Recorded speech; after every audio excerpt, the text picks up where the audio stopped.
Assalamualaikum warahmatullahi wabarakatuh. Apa khabar murid-murid semua? Ustazah harapkan semoga semuanya berada dalam keadaan sihat walafiat insya-Allah. Baiklah, hari ini kita akan sambung untuk bahagian akidah, iaitu nama-nama Allah Zul Jalaali Wal Ikram. Zul Jalaali Wal Ikram. Biasa kan kita dengar dalam Asmaul Husna. Sebelum Ustazah teruskan, mari kita lihat apakah objektif untuk tajuk ini. Yang pertama, murid-murid dapat menerangkan pengertian nama Allah Zul Jalaali Wal Ikram. Yang kedua, menerangkan maksud meyakini nama Allah Zul Jalaali Wal Ikram. Ketiga, menghuraikan dalil naqli nama Allah Zul Jalaali Wal Ikram dan artinya, serta menganalisis apakah kesan meyakini nama Allah Zul Jalaali Wal Ikram dalam kehidupan seharian. Okeylah murid-murid, mari kita lihat tanda-tanda keagungan dan kemuliaan Allah di muka bumi ini. Yang pertama, kita lihat kejadian alam yang sangat teratur. Bagaimana Allah mencipta matahari, bumi, bulan serta planet-planet yang lain berada di paksi yang tersendiri. Seterusnya, Allah menciptakan laut dan dalam masa yang sama sumber rezeki bagi nelayan untuk mencari ikan dan juga merupakan sumber makanan kepada kita manusia. Jika kita lihat gambar yang ketiga merupakan gambar alam semula jadi, yang merupakan penciptaan yang sempurna, di mana bila kita melihat alam semula jadi ini sebagai satu terapi mata kita untuk menjadi tenang. Selepas itu kita lihat juga bahawa Allah itu Maha berkuasa menghidupkan dan mematikan manusia. Dari kecil kita lahir, daripada baby, sehinggalah apabila kita sudah meninggal dunia, kita hidup di alam barzakh.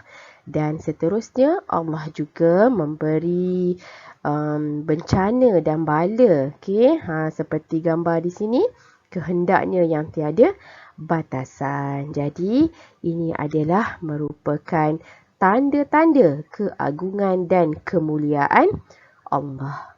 Baiklah murid-murid sekalian, seperti mana yang Ustazah beritahu tadi, nama Allah Zul Jalaali Wal Ikram merupakan salah satu nama-nama Allah, iaitu dalam Asmaul Husna. Terdapat di sini Zul Jalaali Wal Ikram.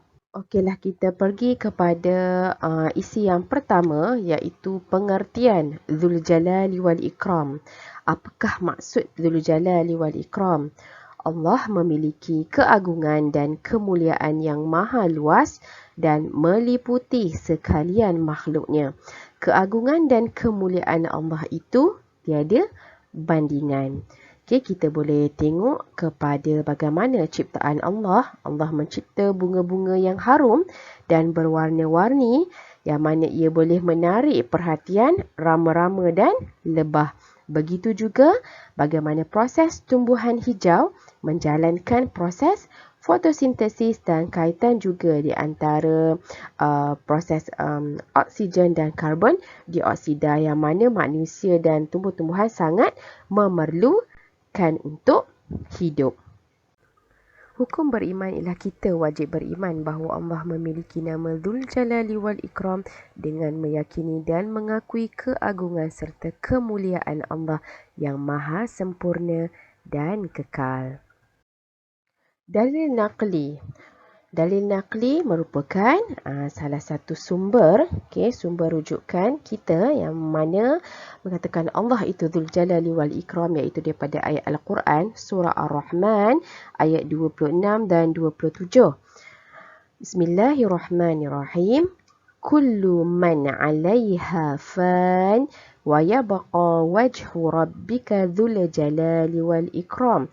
Maksudnya, segala yang ada di muka bumi itu akan binasa dan akan kekallah zat Tuhanmu yang mempunyai kebesaran dan kemuliaan.